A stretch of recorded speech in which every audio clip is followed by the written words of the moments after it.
Hello, everyone. It's an honor for me to welcome you all to our second Black History Month panel discussion, focused this year on building career paths for Black talent. My name is Ross Johnston, Executive Director, Co-operative Education at the University of Waterloo. And thank you for joining us in this important open discussion on race in the workplace. As a global leader in cooperative and experiential education, the University of Waterloo plays a crucial role in supporting the career paths of our students. We recognise that authentic and sustained efforts, such as this event, are key to our commitment to meet the needs of each student and their own lived experiences. Through our learnings today, we aim to better support our Black students and their employers through diverse, inclusive, work-integrated learning experiences. Before proceeding, however, I would like to acknowledge that much of our work takes place on the traditional territory of the Neutral, Anishinaabe, and Haudenosaunee peoples. Our main campus is situated on the Haldimand Tract, the land granted to the Six Nations that includes 6 miles on each side of the Grand River. Our active work towards reconciliation takes place across our campuses through research, learning, teaching, and community building, and is coordinated within the Office of Indigenous Relations. Before we start, I have a few notes on housekeeping. If you experience any technical difficulties, please tell us in the chat on the right-hand side. To enable closed captions, select the CC for closed captioning icon in the meeting controls toolbar. Enter any questions you have for our panelists in the chat anytime throughout the discussion. We'll get to as many of those as possible as our time permits.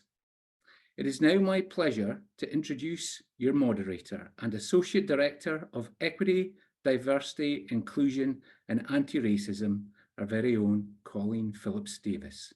Over to you, Colleen.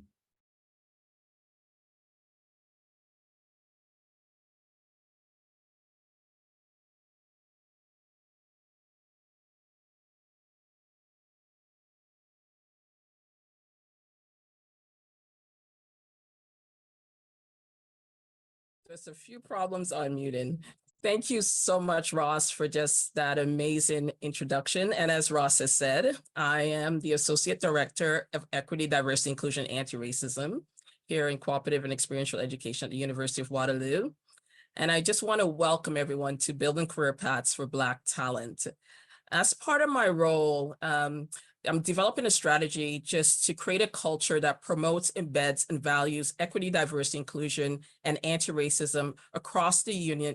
That is through education, training, open communication, and collaboration, so that we can work towards reducing systemic barriers, foster inclusion and belonging for students, staff, faculty, and our industry and community partners, so that they can learn, grow, and thrive. And for myself, I'm truly passionate about advocating for those who are not able to have a voice and speak their truth, removing barriers to education, career development, healthcare, and mental health and wellness. And with that, it really is my absolute pleasure to really introduce our guest speakers.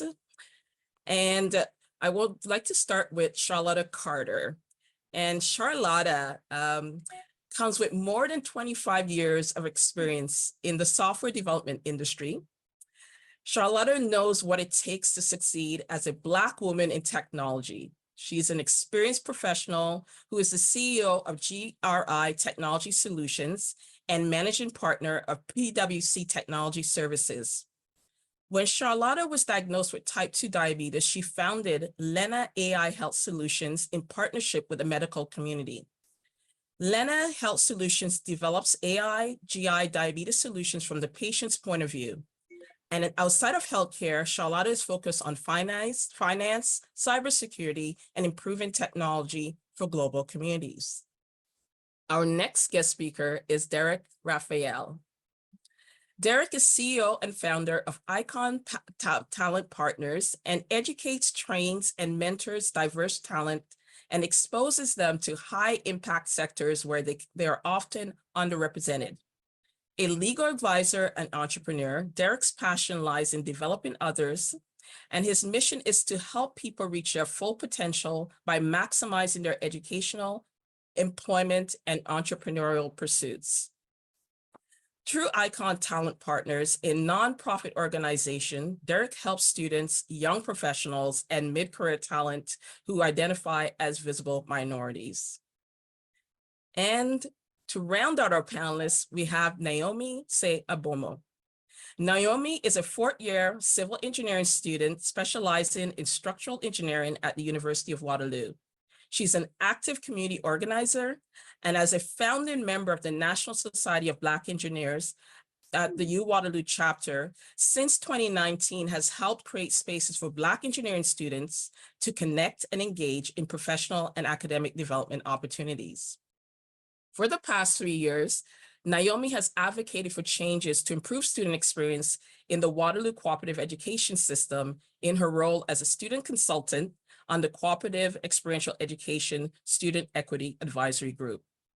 Naomi has completed over 6 co-op and internships in a variety of fields from software engineering, government, structural engineering, social enterprises, and utilizes those experiences to help mentor students and inspire broader audience online. So I just want to say thank you so much to our panelists.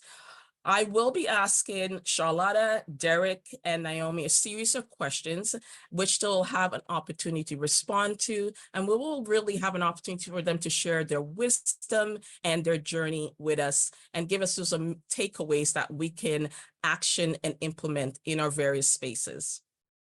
So let's start with Charlotta. Charlotta, what are some of the barriers you faced in your career path, and how did you approach them?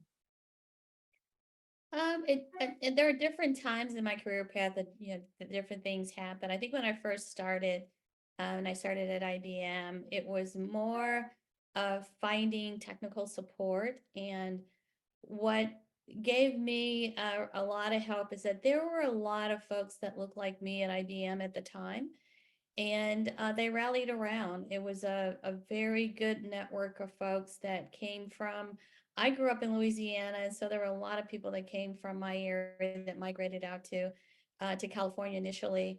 And so I searched out and found those people that were there, and we just networked together to help us through a lot of that stuff. So that was the beginning of my career. And as I progressed, I reached out to folks that were in executive level positions. I had networked outside of IBM at the time. So it is very important to network inside and outside your environment, and to network with a variety of different people to better understand and to really find a mentor that can speak for you when you're not inside the room. So those are some of the things that were very helpful for me. They continue to be as I moved into being an entrepreneur. It's finding the right advisors in the space that I'm in, folks that have done it before.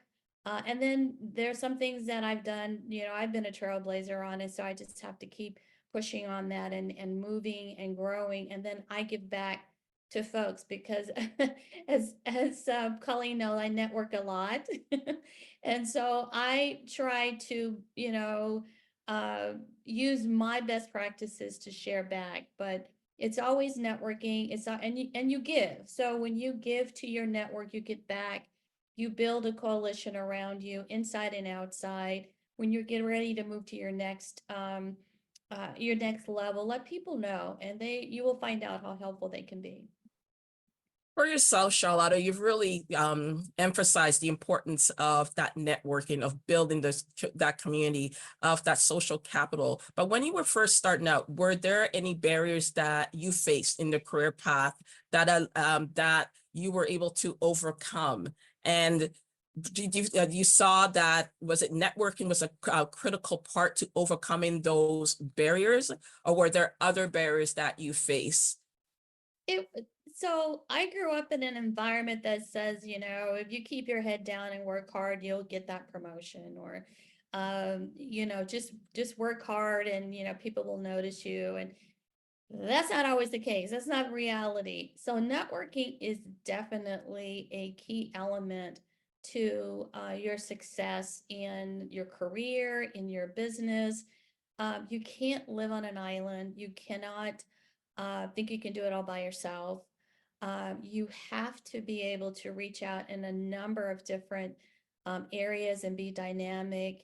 And networking for a lot of people is very hard. It was very hard for me initially. I had a VP that said, you know, you have to have somebody in the room speaking for you when you're not there. And you know, it's all about who you know and who know you and then who supports you. Okay. So those are some of the things. And so you have to deliver. Yeah, you do need to know what you're doing. You do need to be very competent and be able to deliver on what Mhm. you're, you know, what you're supposed to. But at the same time, the dynamic is you really do need to network and let people know Mhm. where you want to go and what you want to do. And nobody can read your mind.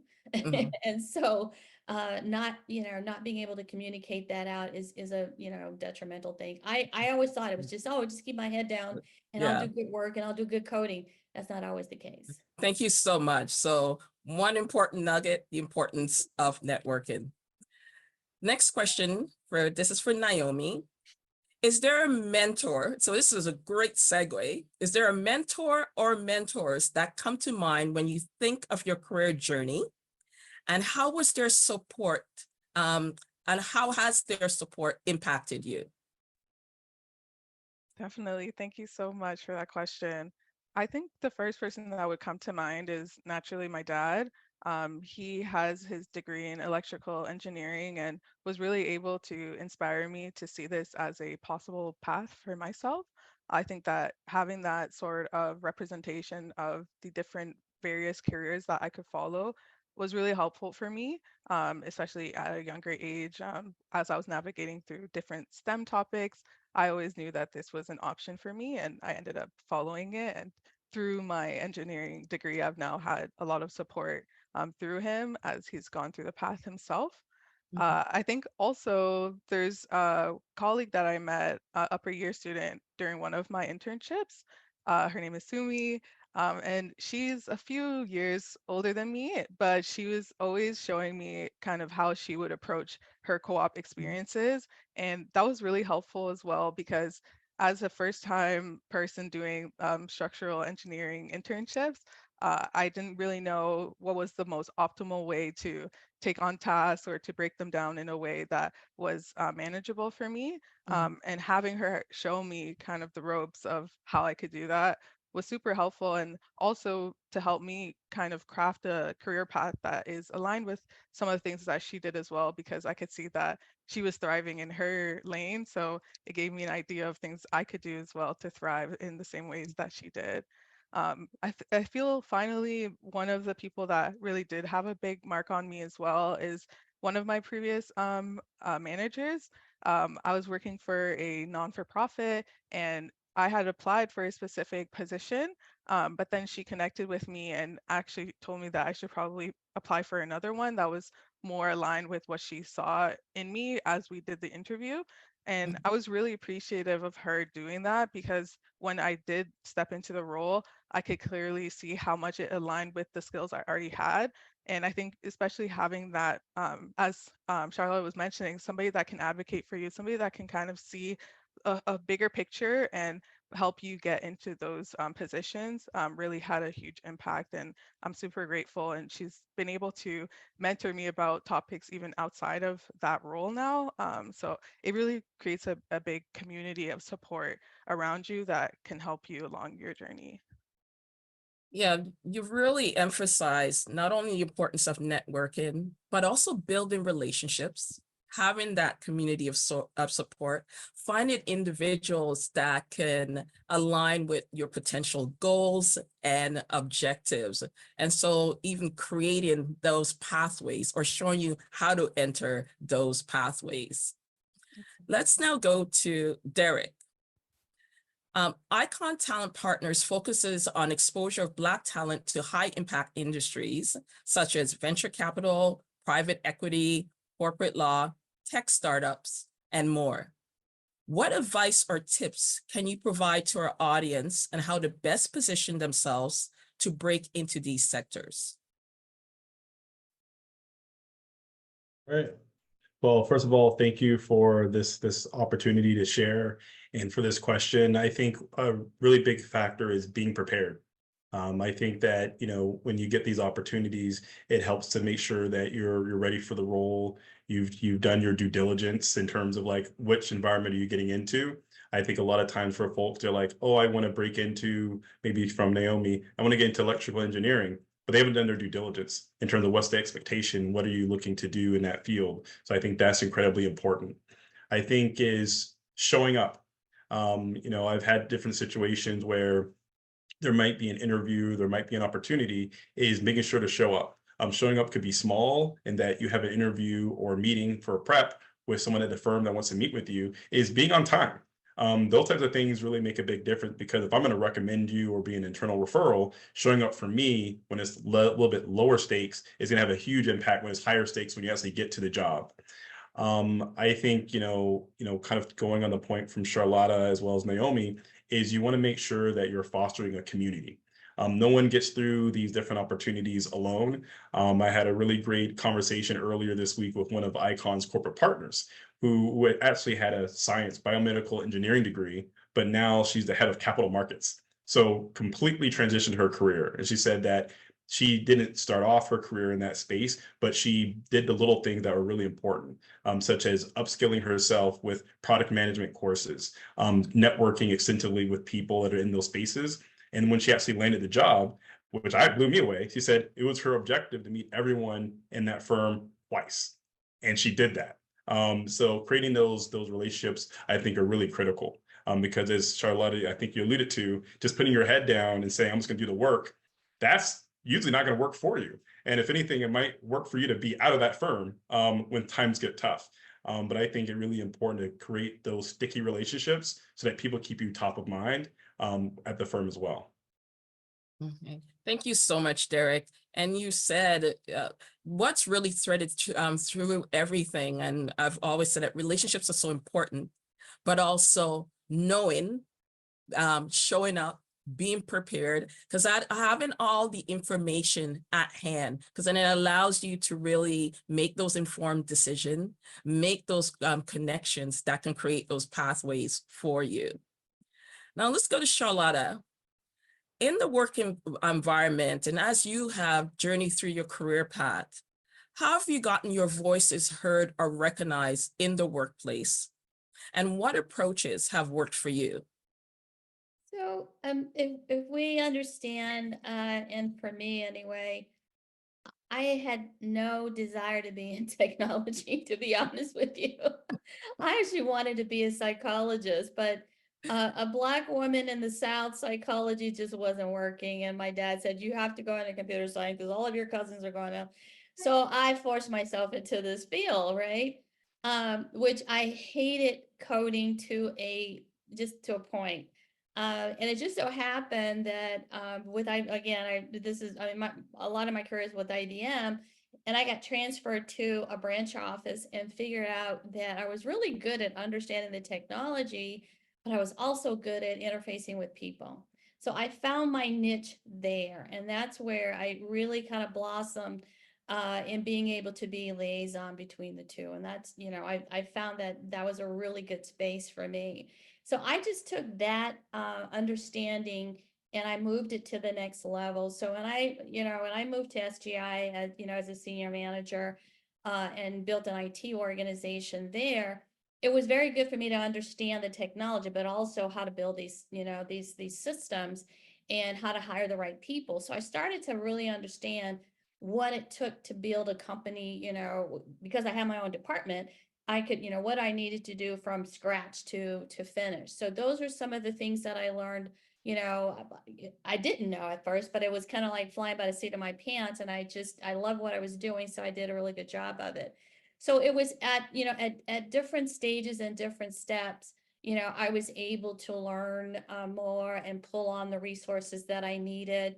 And I hired really great people. We have to be able to understand where your weaknesses are and be okay with it, and then hire people to fill in that gap. So that's really, where I sort of went from, top to bottom and, knowing what you're not good at and being okay with it. So I hope that answered your question, but that's kind of where I got Yeah. started. And I think one of the things you talked about, as you said, initially, this was not the This is career path not- that you're going to follow. And that No. really speaks to when you ask a number of people, what was your initial career path? It can take so many different twists and turns.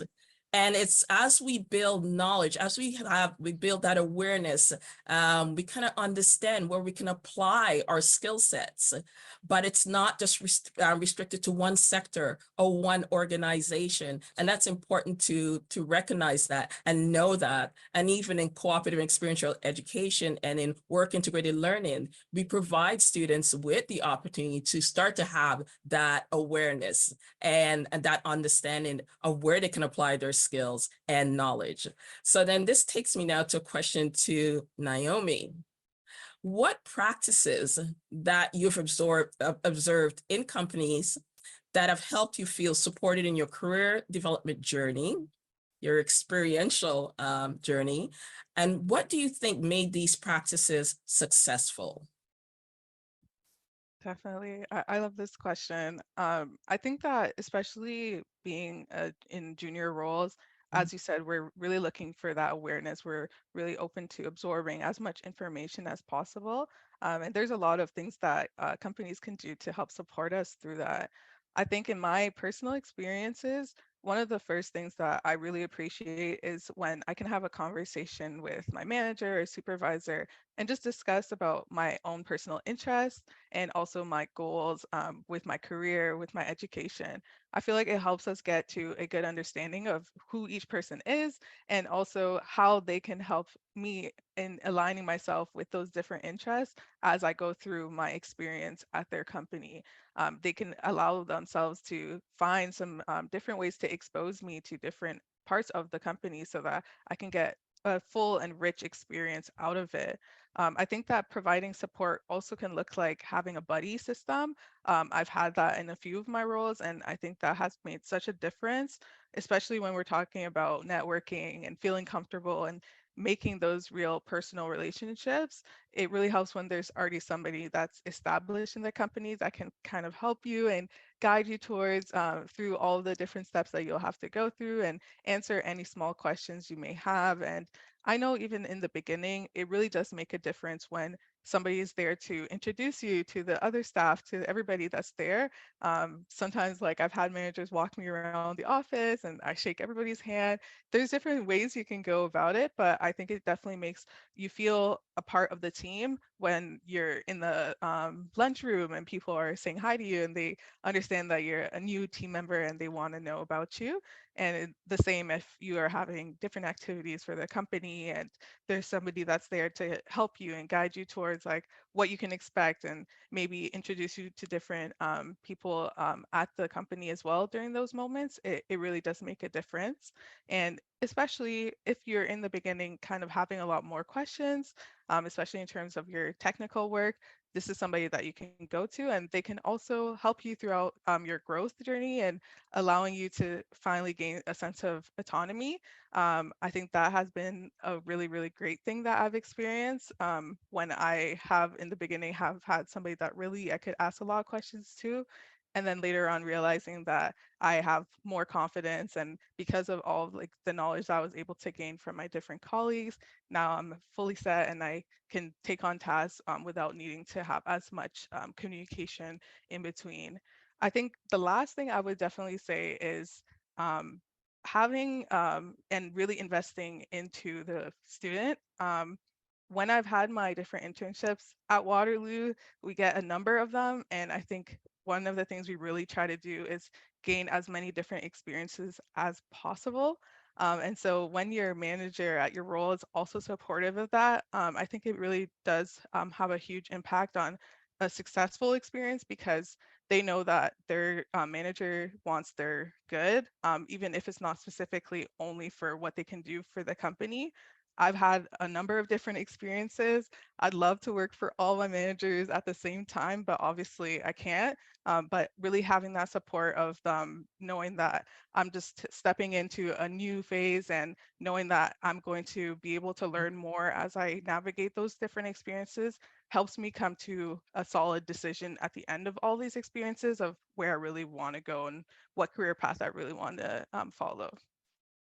Thank you so much, Naomi. You've really given incredible feedback and input that I know a number of our industry and community partners that are part of the audience can take away with them. And you've said about just right from the beginning, setting that tone of belonging, of feeling that your voice is heard, as feeling that you can contribute and that you are valued. And with organizations, whether or not you're small, medium-sized, you're multinational, taking that time to bring that individual along and so that they have a voice and create opportunities to connect with various staff or even clients within the organization, because then you can then see yourself in that organization or in all the various spaces that you enter. So this question next is for Derek. In the areas of recruitment, onboarding, and succession planning, how can organizations better support and create positive environments for Black talent? For example, seeing Black interviewers, the peer buddy programs, which Naomi talked about, that buddy system for onboarding, having ERGs, employee resource groups, mentorship programs, or proper feedback mechanism. All right, perfect. I think a big factor that you can tell quickly for an organization is where do they prioritize Black talent based on who controls the mandate. If this is something that's at the set level or senior executive team, where it's like the CEO, the CFO, et cetera, that's the one that's controlling the mandate, the one that says this is a priority, that's going to have a trickle down impact on everyone else. If the person that owns the mandate is a manager, and that's the level of seniority of this mandate, that also lets you know quickly where this is being prioritized. So I think that's going to be first and foremost for organization is like who owns the mandate. Two, I think it's really important for organizations to go where Black talent is located. I've talked to many organizations and, sometimes they'll say like, I'm really excited about Black talent. I'm like, that's fantastic. Where are you going for the Black talent? And like, I made a post on LinkedIn and it's going to happen. It's going to happen through that. And I'm like, that's not where it's going to happen. I think it's really important to go to organizations like NSBE. If you're looking for technical talent, I think, also organizations like BPTN and others that are fostering Black talent, or, even organizations like Icon Talent Partners. I think you need to go where the talent is located and be consistent with it. Three, because I like to touch on these points, I'm very familiar with ERGs, is there's two types of ERGs. There's ERGs and name only, where it's like we have a Black employee resource group, and then there's like, call it like, I'll say real ERGs, where it's like we have an ERG group, but we also have proper funding. Because it's gonna be hard to build that community if like you want to have like a social or a mixer and people are coming out of pocket. So I think having a budget's really important. I think having those types of, I'll say those types of efforts, recognize with it being in your, I'll say your end of year review. Because if you're not having those hours incorporated in end of year review, it could be seen as a penalty because they're using work time to do something that's not being counted. I think that, last but not least, I think the gold standard is paying people who are part of your organization to do this work because it's actually work. And I think that's something that needs to be prioritized as well. I think that it's important for organizations to be very intentional about fostering Black leadership, senior Black leadership. I notice in a lot of organizations, sometimes they'll say numbers for Black talent and they'll be like, we have, 10% hypothetical. But when we start breaking down those numbers and you say who's at a senior executive level, senior manager level, they start to have much more, I'll say much less talent. But I think it's important to have a robust pipeline. So less of a pyramid and more of like a square, where it's like we have talent at every single level of Black talent, which I think is really key. I think last but not least is proper mentorship. You know, I've been a part of organizations, you know, such as TD Bank, which I feel does that very, very well. Where they'll have various mentoring programs where your mentors could potentially be from the Black community, but they could also be from other communities. That's someone that doesn't necessarily look like you.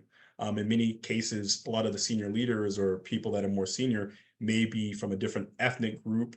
And I think it's important to have leaders that can help you and give you exposure as well. So I think it's a multifaceted approach. But I think that you'll tell quite quickly in organizations if this is something that's a priority or something that is more so window dressing. Thank you so much. And one of the things you talked about is the support. The support, whether or not it's in the resources, whether or not it's in funding, and to acknowledge how important it is to create that space to nurture Black talent at all levels of the organization, and that it has to be an ongoing intentional commitment and not just a one-off or a checkbox. So that's so important. Charlotta, you kind of touched on networking at the beginning. For Black talent itself, how important is networking, not only with the executives, but across the organization, so that you can develop that social capital and start to get noticed? Yeah. So let me back up to segue. Oh, absolutely. What Derek was saying is, because I did staffing for Microsoft for 6 years. And so we actually lowered their cost of recruiting by 90%. We cast a wider net, like, you know, you mentioned, where we're going to get these people from, we can't find them. That's the biggest myth ever. So we were able to make our diversity numbers. We lowered the cost of recruiting and built a really robust diversity organization. The organizations that were very successful were the ones that, as Derek said, were supported from the top. So those were the Mark Cuban, general managers. We had some other general managers that were not so supportive. They were kind of like Elon Musk and, Bill Ackman kind of people. So those didn't do very well. So the essence of the story is you have to have that support from the top. So no matter what happens on the bottom, and in all that, in all essence, the GM will tell the HR group manager what they want. That gets pushed down to the recruiting organization, which gets pushed down to the sourcing organization. So you may or may not get diversity depending on your leadership at the top. To answer your question about going across and making them successful, the example I have is with SGI. We had the most robust diversity group, and we had some of the most largest number of Black executives in that organization ever. And it was a culture that I'd never worked in before, and I never have since. But that was a major effort by one of the GMs that was a Black GM there, and he made it his goal to make sure that was his priority. So it was a very and it shaped my ideas of what I could do and what I could be, and it really helped me feel comfortable starting my own business. So when I saw that happening, when I saw people like me run business, become millionaires, do startups and things like that, it gave me the opportunity to say, yeah, I can do that too. And that is really what needs to happen is you've got to have that top down support. If you don't have that, then, like I said, I had some, Elon Musk kind of GMs that I worked with that says, I'm not hiring any Black folks, and I had some of the, Mark Cuban kind that says, yes, diversity is very important to me, and I want you to find the best people. So that's really key. It doesn't really matter, what you do on the bottom, how many organizations you have. If you don't have that top support, it's just not going to go anywhere. So, but you really emphasize the importance of having support from a leadership level, and that is infused throughout the entire organization. And at the leadership level, they have to model that behavior in a very genuine and intentional way that demonstrates outcomes. You also said something else too. Representation is important. Is someone who's truly committed Yes. passionate about Yeah. this and literally focuses on getting those outcomes. And we don't have enough of those kind of leaders. Yeah. So we really need to have a lot of them that are really, you know, just the real fighters out there, you know, in our space that's willing to fight for diversity and that's willing to show the value that diversity brings to an organization from a culture perspective as well as a financial perspective, a market share perspective. So, you know, everybody's yelling about, oh, well, you know, it's window dressing. No, it's not. I mean, market share, growing your market share, going into different countries, going into different spaces, that's value. And if you don't see that as a company and you want to live in a bubble that's homogenized, then that's up to you. But you've got to have that leadership that can show you know, the real value there that you're missing. And if they're missing it, I just suggest we start our own tables and our own companies and grow from there. So, I mean, you know, don't get discouraged, you know, just expand. Thank you so, so much. Now, this question is for everyone. Does imposter syndrome come into play for Black career development? And what does that look like? And how do you overcome it? So let's start with Naomi. And you can put that student lens on it. For me, I do think that imposter syndrome does play a role, especially I would say in the earlier parts of your academic and cooperative experience. You will feel as though everybody around you has a lot more knowledge and you're trying your best to stay up to pace with the team, but you may feel like there just isn't enough tools or knowledge that you already have to be able to do so. But I think it definitely just goes back to what we've already talked about, which is those supports, having people there to advocate for you, having people there with you along your journey to encourage you and remind you that you are indeed doing well.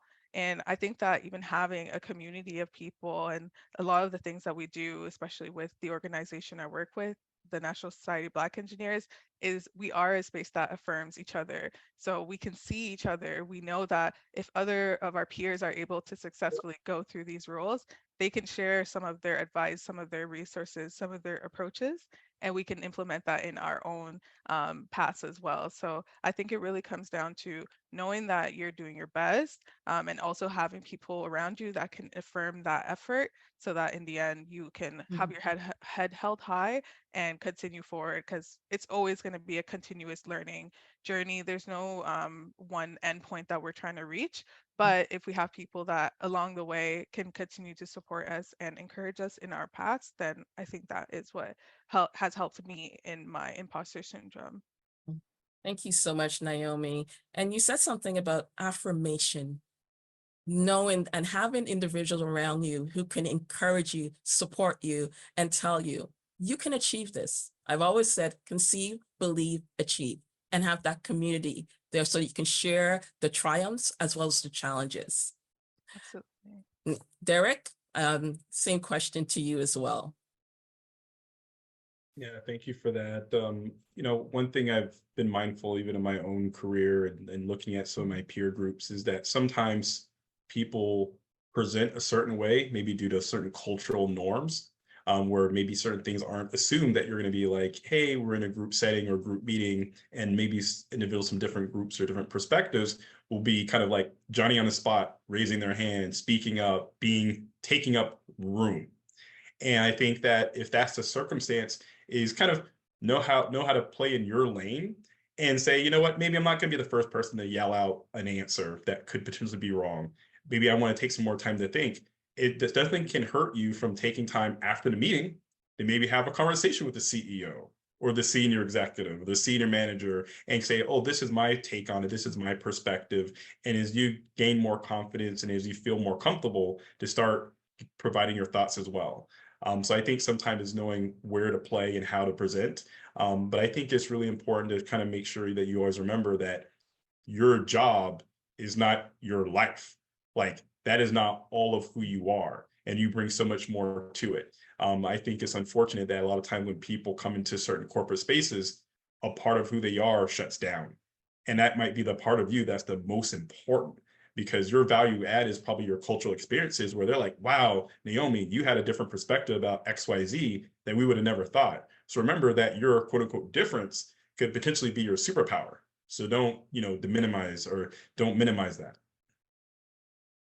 And I'm really glad that you mentioned superpower, and that we bring in the totality of our experiences and our knowledge.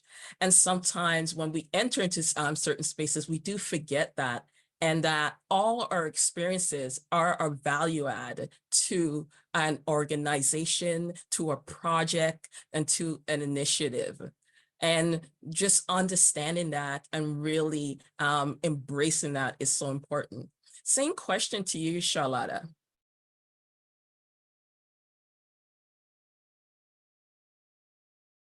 Charlotta, you're on mute. I was saying, I don't even really know what imposter syndrome is, okay? It's like, my grandmother's always raised me, there's nobody has a patent on brains, okay? So, I'm just sort of equal to the room. And what always annoyed me too, as a woman, is, you'd bring up a really great idea and some guy, you get dismissed, and some guy brings up the same idea and he goes, I just said that like 5 minutes ago, right?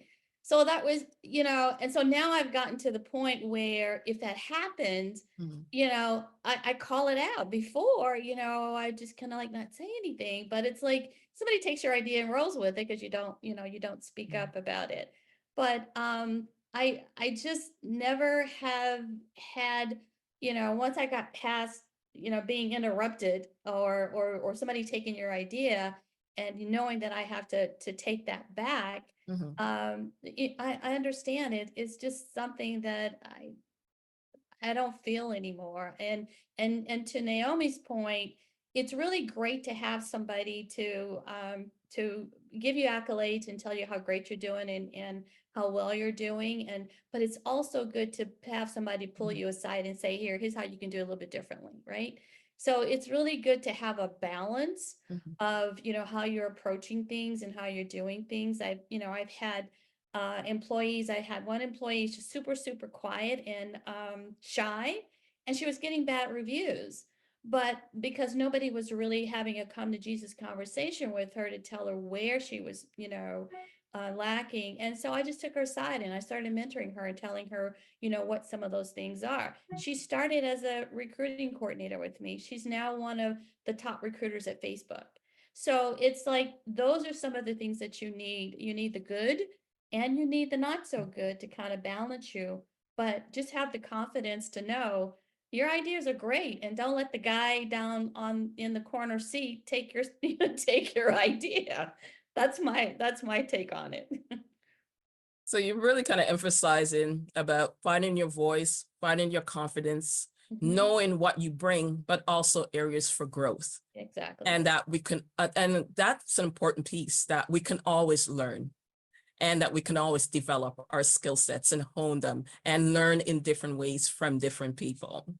So that comes to the end of my questions for the panel, but we also received questions from the attendees that registered prior to, but there are also going to be questions that have come in and that are in the chat.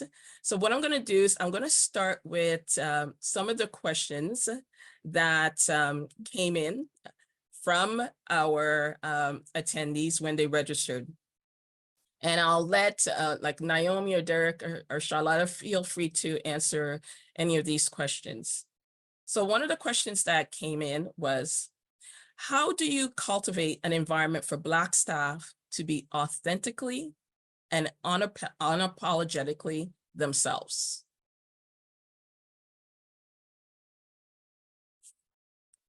Maybe I can start on that because I had a lot of thoughts as Derek was speaking as well in terms of our superpower.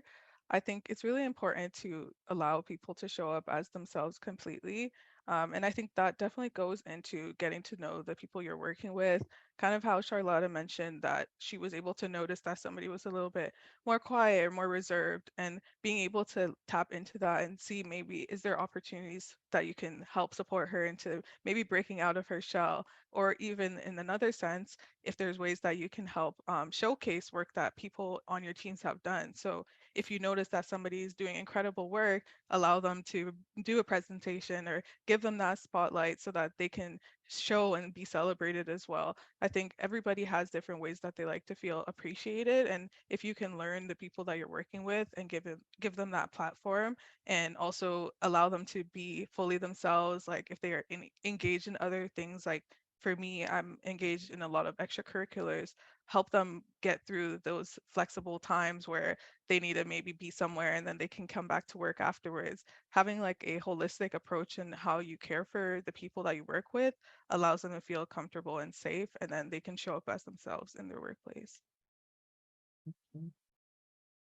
Does anyone else want to respond to that question? Go ahead, Derek, you hit your button first. Yeah, I'm from the South, so like you make sure to wait your turn. But as it pertains to that question, you know, and I've learned this quite quickly in the corporate environment, is I feel like there's two different worlds. There's the corporate world, like, hey, I go to my desk, I do my job, and I go home. That's world one. World two is the real world. The real world is, hey, it's 5 o'clock. Me and XYZ, we're gonna go have a drink. Or me and so, we're gonna play golf this weekend. Or we're talking about XYZ. Or we're gonna go for lunch. Do you wanna come with us? I think that I've seen many situations, especially with some younger professionals, where you could see even happening at your peer group level, where your peers are like, we're all gonna go have lunch and hang out together. But if you're not extended that invite, if you're not a part of that community, you can quickly be excluded. So I think that just being really mindful as an employer is saying, am I creating a community? Am I creating an environment where people feel included? So I think that's one thing. I think two, I think you can't discount the benefit of time. If I'm your senior manager and I have like delegated 1 month, one meeting a month, and I'm very consistent on this one meeting a month, but I think you can go above and beyond and say, am I going to take the time to really get to know this person? It doesn't have to be hours upon end. It could be saying, you know what, let's go have a quick coffee and go have a coffee chat. Just kind of see how you're doing and just see how you're developing. So I think a really big part is just having that community that's being fostered, and two is creating that time and that relationship, because unfortunately, and as people probably know, right now is a difficult time for a lot of companies that are making cuts. Managers and leaders are going to be really mindful about the people they've developed a real relationship with to protect those people. That's just the reality. If you don't have that relationship outside the workplace, you could be putting yourself at risk. Thanks, Derek. Charlotta? Well, I guess I had a really unique experience in my career.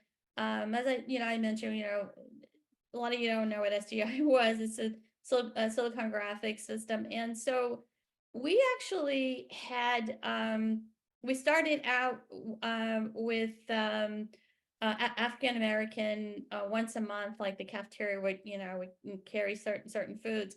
So that moved on to like an international event where we would celebrate a lot of different cultures. And what it did is it brought everybody together with their own culture that they could share. Black History Month was the entire month. We had Michael Jackson come once, we had Maya Angelou come, we had a lot of folks come, we had choirs come and sing. So we really celebrated our culture, and people felt comfortable being who they were all the time. I'm not saying that that's going to happen at every company, but that really sort of stitched together a lot. And so you got to meet people from different countries, you shared ideas, and you found out that you had a lot in common. So those meetings where you go have a drink or you go play golf, it was a very diverse group of people. So that really worked for us, and in how we approached it. But it was a very unique situation, and I just really wish we could replicate that across a number of different companies. Yeah, what you've all kind of emphasized is the importance of creating space where people can truly be authentic, building relationships, creating an inclusive environment where the diversity of their experiences, their culture, their identity can be celebrated and can be encouraged.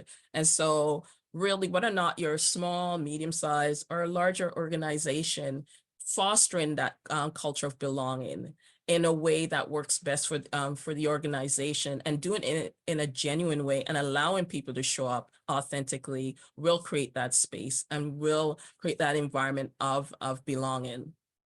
Now, there was a question that came in from our attendees right now, and it says, I appreciate the perspectives on recruitment. I currently have a 4:1 ratio within the organization, and I have some great non-white talent throughout the organization, but I'm nervous to drive this change as an identified white individual due to othering, tokenization, making them feel like they're being selected on race rather than talent. How would you prefer to approach things like this, or be on the receiving end of initiatives like this to really enhance that diversity within the workplace? Who would like to respond to that question? I'm not sure I understand the question. I guess Like, it's I'm more wondering- like, how do you create an environment to enhance the talent base without the individuals feel that it's a token hire? I mean, for me, I mean, we hired 2,500 people at one site, right? And the goal was to just get the most qualified person. We didn't care, where they, what they looked like or what their last name were, or first name or whatever. We initially looked at what their talent brought to the table. And then, you go from there, because you are looking for somebody to bring value. You have a plan for your company. You know where you want to go. And if that's the right person to take you to that next step, that's the right person to take you to that next step. So, regardless of what their background and culture is, it is what talents are they bringing to the table. So you can just, and that's really how we did a lot of hiring for diversity. We opened up a lot of different channels of where we were looking for people, and we just looked for talent. And I think that's really sort of what you need to focus on when you are bringing people in your organization. How does this talent fit into where you want to go and what you want to do, and how to move your business forward, or how to move your business unit forward? So don't even think about race or culture, whatever. Look at what the person can bring to your table. Thanks so much, Charlotta. Derek, would you like to respond to that question? Yeah, I'm more than happy to provide a little bit of context. And, it looks like Adam provided a little bit more information that he was talking about specifically his, I guess, interview panels. I think it's really important, similar to what Charlotta mentioned, is looking at the talent, looking at the individual, as opposed to looking at just being within a particular community segment or just because they're XYZ. However, I am mindful about the importance of having different perspectives. And I think that there's always the possibility of getting folks that are great, that are talented, that can have a variety of different perspectives from different ethnic groups and or genders, or however you show up. I think that's always possible as well. I think sometimes I'll say in many corporate environments, it's sometimes easier to say like, oh, I have a friend that I know personally, and I'm going to reach out to that person, and then I'm just going to bring them in. And a lot of times that typically happens. So I think if you, as a person on an interview panel, Adam, is just being very intentional about, making sure that the people that are coming to your panel are diverse in terms of the pipeline. Because I think that will give you more options to be able to be an advocate. And I think it's important to set that tone even in the interview, that you are creating space for different perspectives and different identities and knowledge. And really in the interview, once that individual's in the workplace, that is built on. and continue to foster an inclusive environment where you're looking at the talent, but also really appreciating their diverse experience that they bring. So next question, this one came in and it was one of the pre-questions. In your opinion, what is the best method to put in place, and this could be country-wide, to advocate for Black talent to make sure they get the opportunities they deserve? Who would like to respond to that question? I think it just kind of goes back to what we were just saying is you have to cast a wider net when you're doing your searches and you're recruiting for people.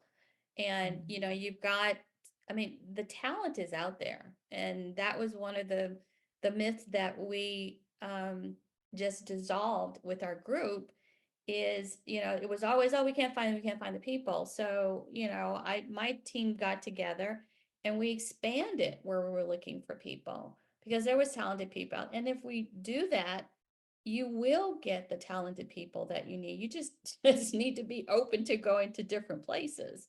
So that is where you really shine when you start to really open the markets and bring more talent in there to be part of your ecosystem, because diversity of thought, you know, will definitely give you more opportunities and give you more ideas on how to grow your business. You know, one of the guys on my team, I mean, he worked in radio, but this guy is so incredibly great with AI. I don't know what I'd do without him, right? So you have to be open to going to different places and looking at different spaces for folks. Thank you so much. And Naomi? Yeah, I definitely agree with everything Charlotte has said. I feel like we don't have a lack of talent. I think there's definitely the approach of how you reach them. And I think that if you're as open and as genuine in your approach, you will be able to have very genuine and build that trust with organizations that look to support and advocate for people that are looking for these types of roles. And also going back to how Derek mentioned about having those genuine interactions with the people you're working with.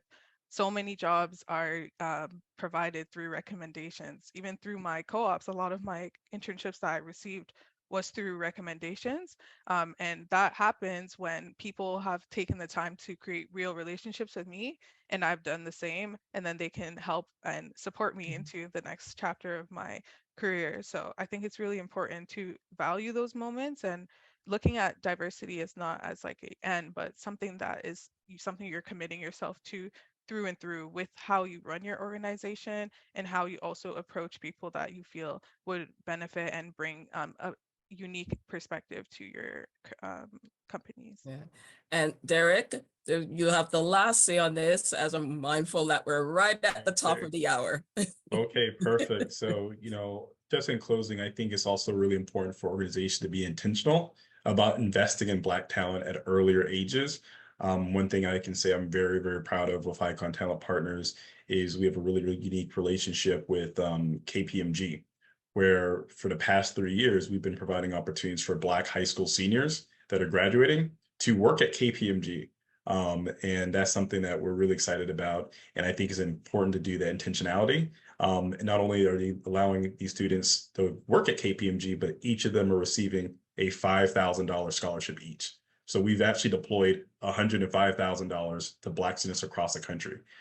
So, you know, those are the types of things I feel that say we're paying it forward and being very intentional about it. And I think that's important for organizations to do. So it's not just a quid pro quo where I have Black talent that works in my company, but we're paying it forward and being intentional.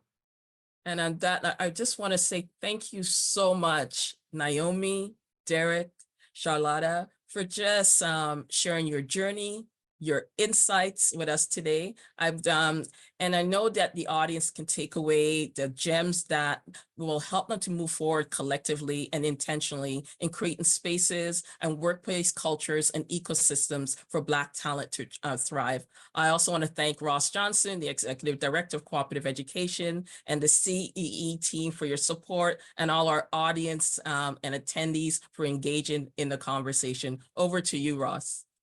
Well, and a big thank you right back to you, Colleen, and also to our speakers, Charlotta, Derek, and Naomi. I think clearly we all learned a lot of strategies to digest and implement in our workplaces. As was mentioned, diversity brings such proven value to organizations and truly a richness to work culture. Thank you to all of our attendees for listening to this important conversation. We'll include a recording of the panel in a follow-up email in the coming days. Please feel free to share the recording with others that you feel will benefit from this topic. I also want to highlight our second annual Employer Impact Conference, which is coming up on March the 7th. This half-day virtual conference will cover recruitment and workplace trends in 2024. This includes a Power of Diversity in the Workplace panel hosted by Colleen and Brianne Smart, CE's Associate Director of Indigenous Relations. If you're a Waterloo Co-op employer, I also encourage you to apply for an Employer Impact Award. There's a link on the comment section with information on how to apply. And please be sure to fill in the event survey as we value your feedback and use it to continuously improve our events. Enjoy a wonderful rest of your afternoon. Thanks very much.